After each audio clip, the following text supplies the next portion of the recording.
5 या 5 से भी अधिक लोन है तो किस तरीके से आप अपना बचाव कर सकते हैं। सबसे पहले ये जो कॉमन मैन है, मीडियम फैमिली के आदमी है, वो लोन के ट्रैप में फंस क्यों रहे हैं, इसके जाल में क्यों फंस रहे हैं।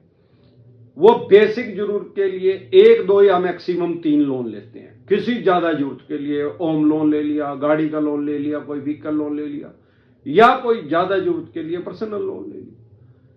अब वो 5 लोन या 5 से ज्यादा भी क्यों रहे हैं, वो जब किसी भी वजह से फाइनेंशियल डाउन होते हैं किसी भी कारण से, तो वो क्या करते हैं, एक बीमारी है, जी का जंजाल है,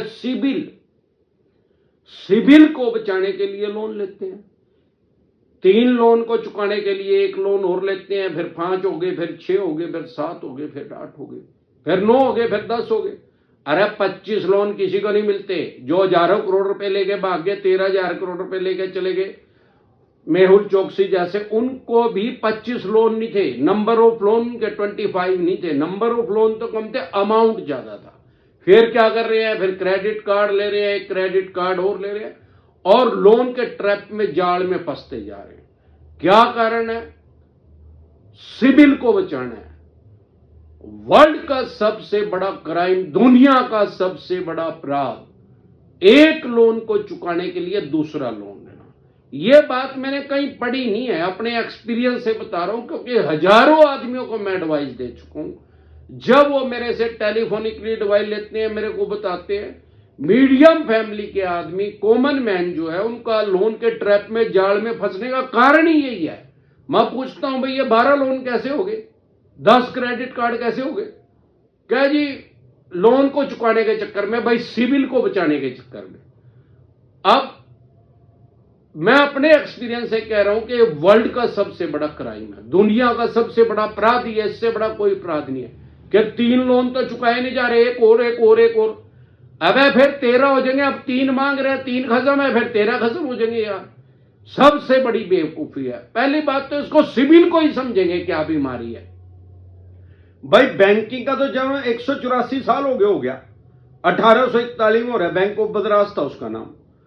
अब 184 साल पहले क्या सिबिल था, यह कब आया है?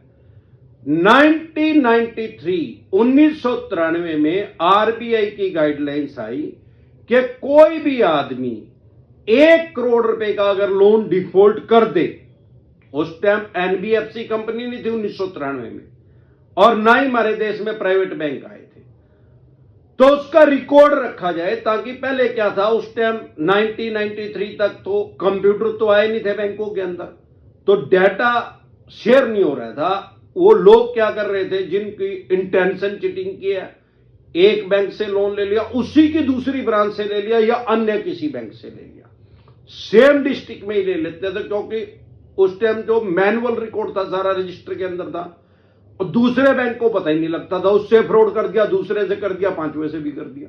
उस टाइम नेशनलाइज बैंक हमारे देश में काम कर रहे थे। तो जब आरबीआई की गाइडलाइंस आई 1993 में, तो बैंकों ने डाटा इकट्ठा करना शुरू कर दिया। अब वो 1 करोड़ या 1 करोड़ से ज्यादा जो कोई भी डिफॉल्ट करता, उसका डाटा सारा बैंकों के पास सेव हो गया, और आपस में शेयर करने लग गया। भाई कोई भी आदमी, वो ही सेम आदमी दोबारा डिफॉल्ट ना कर सके, दोबारा फ्रॉड ना कर सके दूसरे बैंक के साथ। 99 आते आते 1999 में आरबीआई की गाइडलाइंस आई, भाई कोई आदमी अगर 25 लाख रुपए का भी लोन डिफॉल्ट कर रहा है, और 25 लाख रुपए का डिफॉल्ट उसने कर दिया, उसकी जांच करो, इंक्वायरी करो, भाई उसने जानबूझ के तो नहीं डिफॉल्ट करा। अगर जानबूझ के डिफॉल्ट करा है तो उसका 25 लाख रुपए का भी रिकॉर्ड रखो। अब 1993 में 1 करोड़ रुपए की, आज तो इतनी ज्यादा वैल्यू है नहीं, क्योंकि आज की बात नहीं कर रहे हम, 32 ईयर पीछे जा रहे हैं। उस टाइम की 1 करोड़ की वैल्यू आज की कम से कम 50 करोड़ रुपए की। अगर किसी आदमी ने उस टाइम 1 करोड़ रुपए की प्रॉपर्टी खरीदी, आज वो 50 करोड़ रुपए की है मिनिमम 32 साल में, तो उस टाइम वो हैवी अमाउंट था। बाद में 25 लाख का भी रिकॉर्ड रखा जाने लग गया।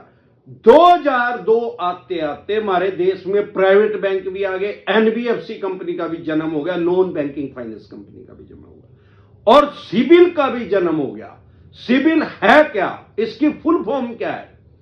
Credit information bureau of India limited, भाई एक ऐसा स्थान बना दिया गया कि कोई आदमी आज की डेट में 2002 से आज तक पिछले 23 साल में अगर किसी आदमी ने 500 रुपए का भी लोन डिफॉल्ट करा उसका भी रिकॉर्ड है, 100 रुपए वाले का भी रिकॉर्ड, अगर आपने 100 रुपए भी कम दिया उसका भी रिकॉर्ड है सिविल के अंदर। अब 2002 से आज तक 23 साल हो चुके हैं लगभग, तो हर चीज का रिकॉर्ड रखा जाने लग गया। कोई आदमी कितना डिफॉल्ट कर रहा है, इंटेंशनली कर रहा है या उसकी कोई नियत नहीं थी फ्रॉड करने की, वैसे उसका डिफॉल्ट हो गया लेकिन उसका रिकॉर्ड रखा गया। अब सिविल का मतलब क्या है? किसी भी बैंक एनबीएफसी कंपनी के पास जब आप लोन के लिए अप्लाई करते हैं तो सबसे पहले आपका सिविल चेक करते हैं। सिविल का मतलब क्या है?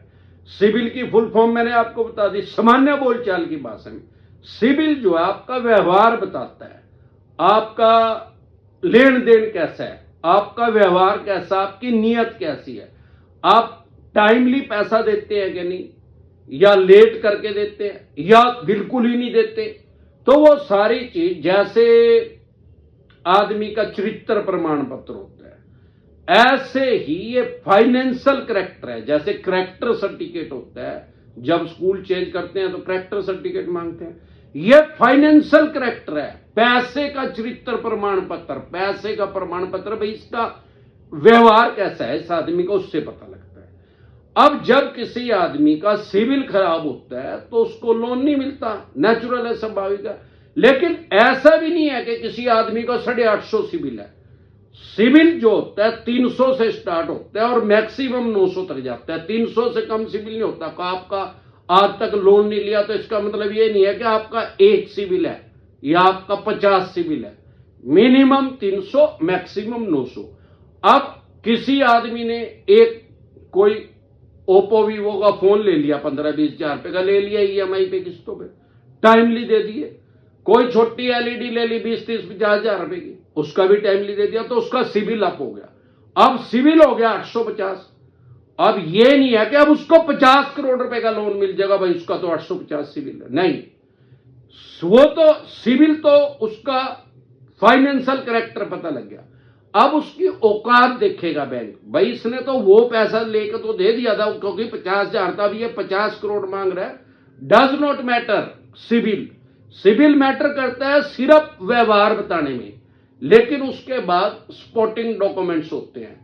भाई जो आदमी 50 करोड़ रुपए मांग रहा है क्या काम करता है, बिजनेस, व्यापार, काम धंधा क्या है, उसका नेचर क्या है, बिजनेस का रेगुलर इनकम है या मंथली है या ईयरली है, किस टाइप का उसका नेचर है बिजनेस का, और उसकी बैंक स्टेटमेंट कैसी है, हर चीज को मद्देनजर रखते हुए बैंक या एनबीएफसी कंपनी उसको लोन देते हैं। अब सवाल यह है, लोग उस सिविल को बचाने के लिए कर्ज के जाल में फंस जाते हैं। 10-10, 15-15 लोन ले लिए।